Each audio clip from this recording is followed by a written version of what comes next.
আধুনিক বাংলাদেশের ভিত্তি স্থাপন করেছেন জিয়াউর রহমান, বলেছেন মির্জা ফখরুল।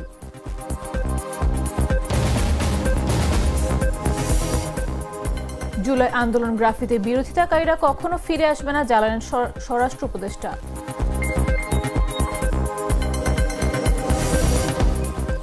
সাম্প্রদায়িক সহিংসতার ঝুঁকিতে রয়েছে দেশের 29টি জেলা, বলছে সম্প্রীতি যাত্রার পর্যবেক্ষণ। উচ্চ ঝুঁকিতে ঢাকা, চাঁদপুর সহ 5 জেলা। বাংলাদেশ সহ 9 দেশের উপর আমিরাতের ভিসা নিষেধাজ্ঞা, নিজ দেশের নাগরিকদের বাংলাদেশ ভ্রমণে উচ্চ সতর্কতা জারি করল কানাডা। এবং এশিয়া কাপের সুপার 4-এ আজ মুখোমুখি হবে বাংলাদেশ শ্রীলঙ্কা। ফাইনালের পথে এগোতে চলবে হাড্ডাহাড্ডি লড়াই।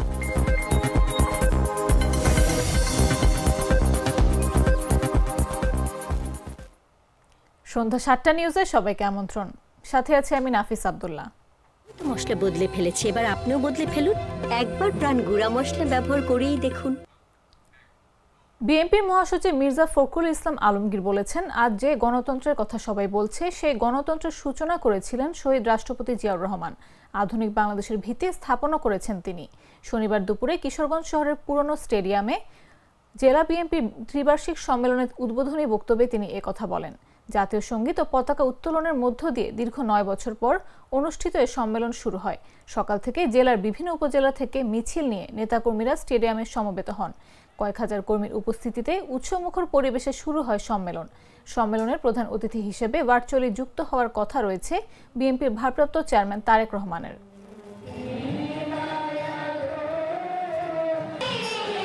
রাজনৈতিক দলগুলো বলে, যাদের কালকে জন্ম হয়েছে তারাও বলে, যারা 1971 সালে ভিন্ন জায়গায় ছিল, ভিন্ন অবস্থানে ছিল, তারাও বলে, তাদের জানা উচিত বিএনপি হচ্ছে সেই দল, যেই দল হচ্ছে ফিনিক্স পাখির মতো বহুবার চেষ্টা করা হয়েছে বিএনপিকে ধ্বংস করবার, বিএনপিকে ভেঙে ফেলবার, কিন্তু বিএনপিকে কেউ ভাঙতে পারেনি। পেরেছে? যারা অত্যাচার করেছে, নির্যাতন করেছে, খুন করেছে, হত্যা করেছে, তারাই শেষ হয়ে গেছে। যারা জুলাই আন্দোলন ও গ্রাফিতির বিরুদ্ধে, তারা আর কখনো ফিরে আসবে না বলে মন্তব্য করেছেন স্বরাষ্ট্র উপদেষ্টা অবসরপ্রাপ্ত লেফটেন্যান্ট জেনারেল মোহাম্মদ জাহাঙ্গীর আলম চৌধুরী। এমনকি জুলাই আন্দোলনে যারা আত্মত্যাগ করেছেন, তাদের এই আত্মত্যাগ বৃথা যাবে না বলেও জানিয়েছেন তিনি। শনিবার দুপুর 2:30টার দিকে গণঅভ্যুত্থানের শহীদদের স্মরণে মুন্সিগঞ্জের মাওয়া প্রান্তে অঙ্কিত গ্রাফিতি জুলাই বীরত্ব ও জুলাই আত্মত্যাগের উদ্বোধনকালে সাংবাদিকদের প্রশ্নের জবাবে এসব কথা বলেন উপদেষ্টা। স্বরাষ্ট্র উপদেষ্টা বলেন, আপনাদের মনে কখনো সন্দেহ রাখবেন না যে এই গ্রাফিতি থাকবে না।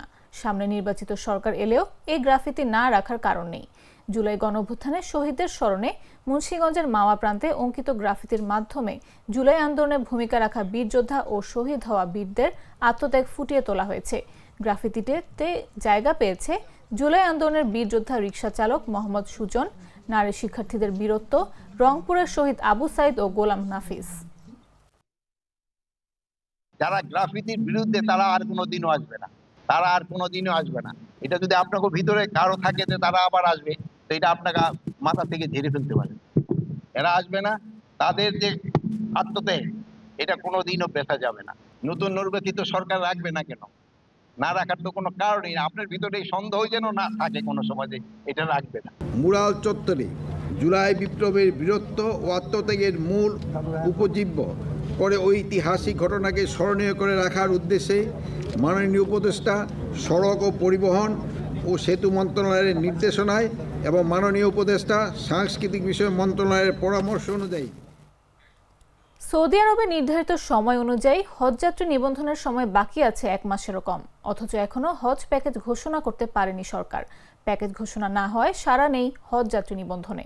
সরকারি ও বেসরকারি মাধ্যমের হজ যাত্রীদের প্রাথমিক নিবন্ধন গেল 27 জুলাই থেকে শুরু হয়েছে। 1.5 মাসেরও বেশি সময় মাত্র 1000-এর কিছু বেশি হজ যাত্রী প্রাথমিক নিবন্ধন করেছেন।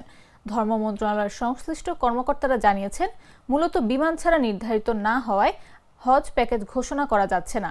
বিমান ভাড়া নির্ধারণের জন্য বেসামরিক বিমান পরিবহন ও পর্যটন মন্ত্রণালয়ের সঙ্গে আলোচনা চলছে। যৌক্তিক ভাড়া নির্ধারণের জন্য দর কষাকষি চলছে। দুপক্ষ ঐকমত্যে পৌঁছাতে না পারলে ভাড়া নির্ধারণের প্রধান উপদেষ্টার হস্তক্ষেপ চাওয়া হবে। চাঁদ দেখা সাপেক্ষে আগামী বছরের মে মাসের শেষ সপ্তাহে সৌদি আরবে পবিত্র হজ অনুষ্ঠিত হবে। আগামী বছর বাংলাদেশ থেকে সরকারি ও বেসরকারি ব্যবস্থাপনা মিলিয়ে 1,27,198 জন হজ পালন করতে পারবেন।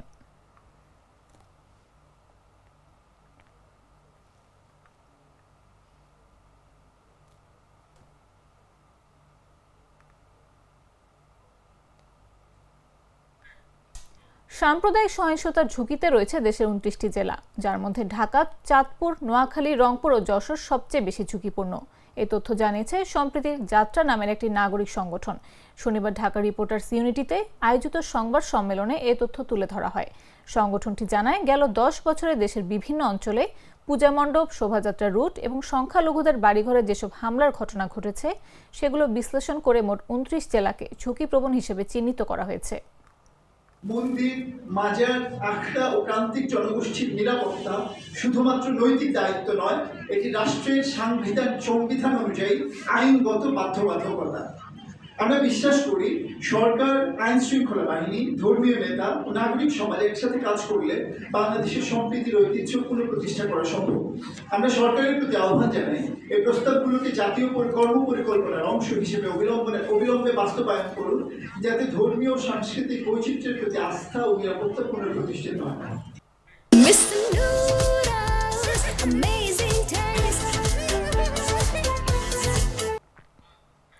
চুয়াডাঙ্গা শহরের একটি আবাসিক হোটেল থেকে মাহবুবুর রহমান মাসুম নামে এক টেক্সটাইল ইঞ্জিনিয়ারের মরদেহ উদ্ধার করেছে পুলিশ। প্রাথমিকভাবে ধারণা করা হচ্ছে অতিরিক্ত নেশার কারণে তার মৃত্যু হয়েছে। শনিবার দুপুর 1টার দিকে চুয়াডাঙ্গা আবাসিক হোটেল থেকে মরদেহটি উদ্ধার করা হয়। নিহত মাহবুবুর রহমান মাসুম চুয়াডাঙ্গা পৌর এলাকার সবুজপাড়ার বাসিন্দা। তবে দীর্ঘদিন ধরে পরিবারের সঙ্গে ঢাকায় বসবাস করছিলেন তিনি। পুলিশ ও হোটেল কর্তৃপক্ষ জানিয়েছে, বৃহস্পতিবার তিনি 3 বন্ধুর সঙ্গে চুয়াডাঙ্গায় বেড়াতে এসে ওই আবাসিক হোটেলে ওঠেন। হোটেলের ম্যানেজার সাগর জানান, 3 জনই নেশাগ্রস্ত অবস্থায় ছিলেন। পরে 2 বন্ধু হোটেল ত্যাগ করলে মাসুম ওই কক্ষে থেকে যান।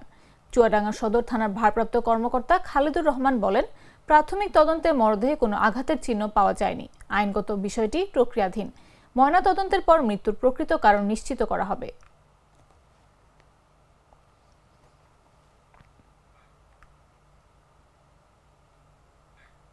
চুয়াডাঙ্গার জীবননগর উপজেলার উথুলি গ্রামে 2 ভাইকে কুপিয়ে ও পিটিয়ে হত্যার ঘটনা ঘটেছে। শনিবার সকাল 10টার দিকে এই ঘটনা ঘটে।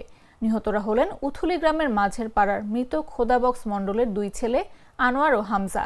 সদর হাসপাতালে কর্তব্যরত চিকিৎসক ডাক্তার ওয়াজিব মাহমুদ রবিন এই তথ্য নিশ্চিত করে বলেন, 2 জনকে কুপিয়ে ও পিটিয়ে হত্যা করা হয়েছে। একজন চিকিৎসাধীন অবস্থায় এবং একজন হাসপাতালে আসার আগেই মারা গেছেন। জীবননগর থানা পুলিশের ভারপ্রাপ্ত কর্মকর্তা মামুন হোসেন বিশ্বাস বলেন, প্রতিবেশীদের সঙ্গে গরু কেনাবেচা নিয়ে পূর্বে থেকে বিরোধ চলে আসছিল। এরই জেরে সকালে একটি মাঠের মধ্যে কুপিয়ে ও পিটিয়ে হত্যা করা হয়। মরদেহ হাসপাতালে আছে। ঘটনাস্থলে পুলিশের টিম পাঠানো হয়েছে। অভিযুক্তদের ধরতে পুলিশ অভিযান চালাচ্ছে।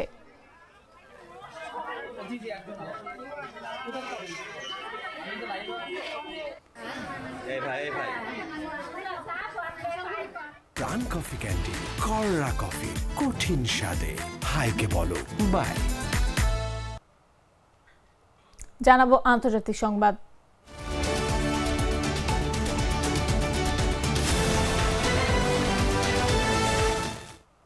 বাংলাদেশ সহ 9 দেশের উপর ভিসা নিষেধাজ্ঞা আরোপ করেছে সংযুক্ত আরব আমিরাত। 2026 সালের জানুয়ারি থেকে নতুন এই নির্দেশনা কার্যকর হবে। শ্রমিক, পর্যটক এবং ব্যবসায়িক উদ্দেশ্যে প্রবেশ করতে ইচ্ছুক এই 9 দেশের নাগরিকরা এই নিষেধাজ্ঞার আওতায় থাকবেন। সংযুক্ত আরব আমিরাতে ভ্রমণ, কাজ বা ব্যবসায়িক উদ্দেশ্যে প্রবেশ করতে ইচ্ছুক বিদেশি নাগরিকদের জন্য ভিসা একটি অপরিহার্য নথি। যদিও বেশিরভাগ নাগরিক সংযুক্ত আরব আমিরাতের পর্যটন ভিসা বা সংযুক্ত আরব আমিরাতের কাজের ভিসার জন্যই আবেদন করেন, তবে এবার বেশ কিছু দেশের ওপর বিধিনিষেধ আরোপ করল আমিরাত।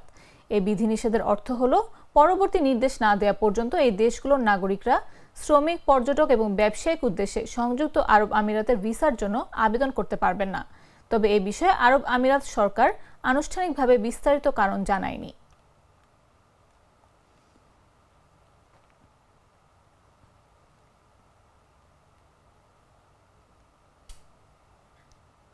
বাংলাদেশ ভ্রমণে নিজ দেশের নাগরিকদের উচ্চ সতর্কতা জারি করল কানাডা। দেশটির সরকারি ওয়েবসাইটের ভ্রমণ বিভাগে গতকাল এক বিজ্ঞপ্তিতে এই সতর্কতা জারি করা হয়। বিজ্ঞপ্তিতে বাংলাদেশ ভ্রমণে হলুদ সতর্কতা জারি করা হয়েছে, অর্থাৎ কানাডার নাগরিকদের বাংলাদেশে ভ্রমণের ক্ষেত্রে উচ্চমাত্রার সতর্ক থাকতে বলা হয়েছে। আর বাংলাদেশের পার্বত্য 3 জেলায় ভ্রমণের ক্ষেত্রে সতর্কতামূলক লাল চিহ্ন জারি করা হয়েছে, অর্থাৎ পার্বত্য অঞ্চলে নাগরিকদের ভ্রমণ না করার আহ্বান জানিয়েছে কানাডা। বাংলাদেশে সম্ভাব্য বিক্ষোভ, সংঘর্ষ এবং দেশব্যাপী হরতাল অবরোধের কারণে উচ্চ সতর্কতা অবলম্বন করতে নিজ দেশের নাগরিকদের সতর্ক করেছে কানাডা। নাগরিকদের উদ্দেশ্যে কানাডা সরকার বলছে, দেশটিতে যে কোনো মুহূর্তে নিরাপত্তা পরিস্থিতির অবনতি ঘটে যেতে পারে, যার আগাম সংকেত নাও পাওয়া যেতে পারে। এছাড়া পার্বত্য 3 জেলায় ভ্রমণ এড়ানোর জন্য বিশেষভাবে সতর্ক করে বিজ্ঞপ্তিতে বলা হয়, রাজনৈতিক উদ্দেশ্য প্রণোদিত সহিংসতা, অপহরণ এবং ক্ষুদ্র নৃগোষ্ঠীর মধ্যে বিক্ষিপ্ত সংঘাতের ঝুঁকি রয়েছে এসব অঞ্চলে। তাই কানাডার নাগরিকদের এসব এলাকায় ভ্রমণ না করার আহ্বান জানানো হয়েছে।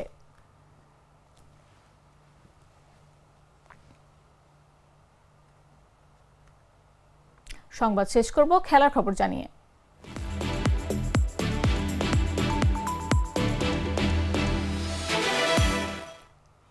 এশিয়া কাপ ক্রিকেটের সুপার 4 পর্বের প্রথম ম্যাচে আজ মুখোমুখি হচ্ছে বাংলাদেশ ও শ্রীলঙ্কা। শনিবার দুবাই আন্তর্জাতিক ক্রিকেট স্টেডিয়ামে অনুষ্ঠিতব্য এই ম্যাচটি দুই দলের জন্য সমান গুরুত্বপূর্ণ। গ্রুপ পর্বের পারফরম্যান্সের ধারাবাহিকতা বজায় রেখে ফাইনালের পথে এগোতে চাইবে উভয় দলই। বাংলাদেশ গ্রুপ বি থেকে সুপার 4-এ জায়গা করে নিয়েছে আফগানিস্তানকে পেছনে ফেলে। অপরদিকে অপরাজিত থেকে গ্রুপ চ্যাম্পিয়ন হয়ে সুপার 4-এ উঠেছে শ্রীলঙ্কা। দুবাই স্টেডিয়ামে সাধারণত দ্বিতীয় ইনিংসে ব্যাটিং কিছুটা সহজ হয়, ডিউয়ের প্রভাবও থাকতে পারে, তাই টস জেতা দল প্রথমে ফিল্ডিং নিতে চাইবে। এই ম্যাচে জয়লাভ করলে সুপার 4-এ ফাইনালের পথে গুরুত্বপূর্ণ এক ধাপ এগিয়ে যাবে বাংলাদেশ বা শ্রীলঙ্কা। ফলে দুই দলই নামবে নিজেদের সেরা একাদশ ও সেরা কৌশল নিয়ে। তাই আজকের ম্যাচটি হতে চলেছে জমজমাট।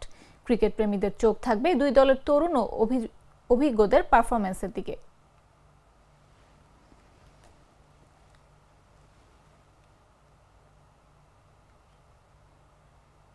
সংবাদ শেষ করার আগে শিরোনামগুলো জানিয়ে দিচ্ছি আরো একবার।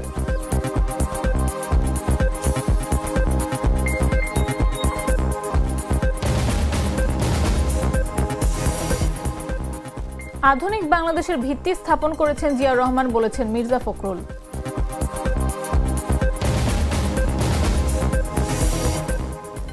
জুলাই আন্দোলন গ্রাফিতির বিরোধিতাকারীরা কখনো ফিরে আসবে না, জানালেন স্বরাষ্ট্র উপদেষ্টা।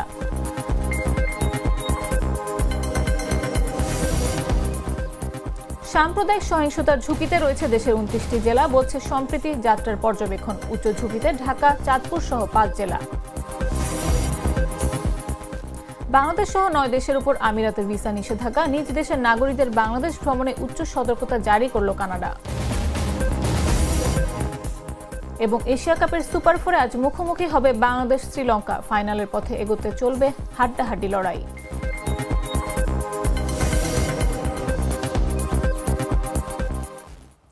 দর্শক, এই ছিল এখনকার মতো।